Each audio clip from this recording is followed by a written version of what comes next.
आपल्या विरुद्ध आपल्या प्रतिस्पर्धी उमेदवारांनी व नगराध्यक्षाच्या पदाच्या उमेदवार छायाताई यांच्या विरोधात काही तक्रारी आल्या होत्या आणि तो निकाल आता प्राप्त झालेला आहे. काय सांगाल याबाबत?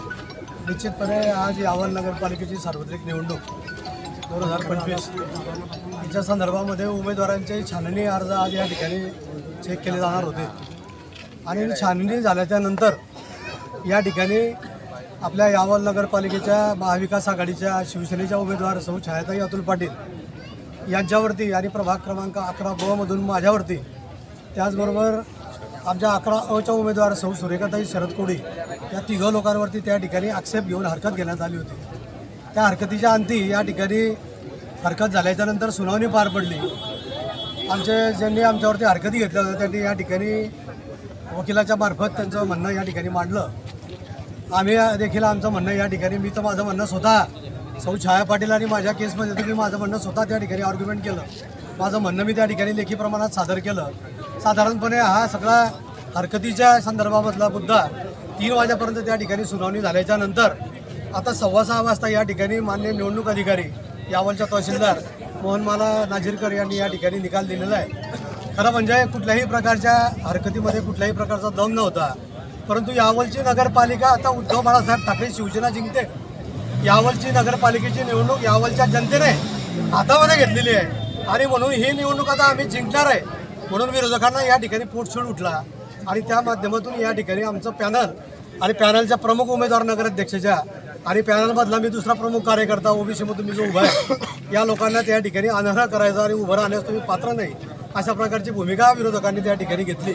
सौ सुरेखाताईच्या संदर्भामध्ये देखील त्या 28 नोव्हेंबर 2019ला अपात्र झालेल्या होत्या आणि तेवढ्या कालावधीपुरतं त्या अपात्र होत्या. परंतु त्या 6 वर्षासाठी अपात्र अशा प्रकारचं त्यांच्यावरती त्या ठिकाणी हरकत घेण्यात आली.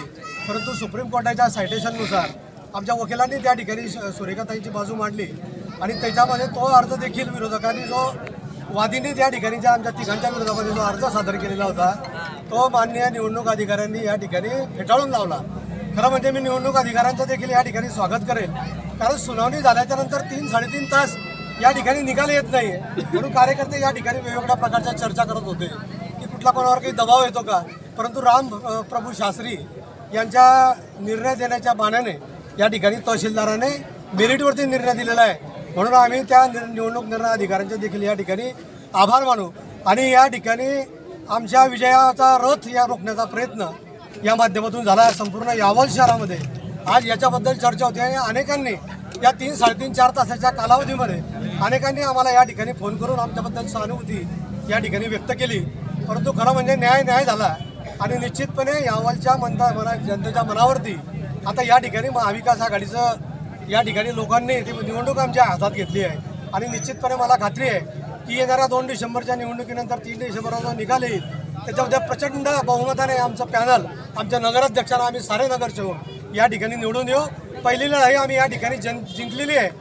आता दुसरी लढाई जनतेच्या न्यायालयात देखील आम्हीच जिंकणार आणि विरोधकांना असं वाटत होतं की आपण निवडणूक यांच्या विरोधात हरू शकतो.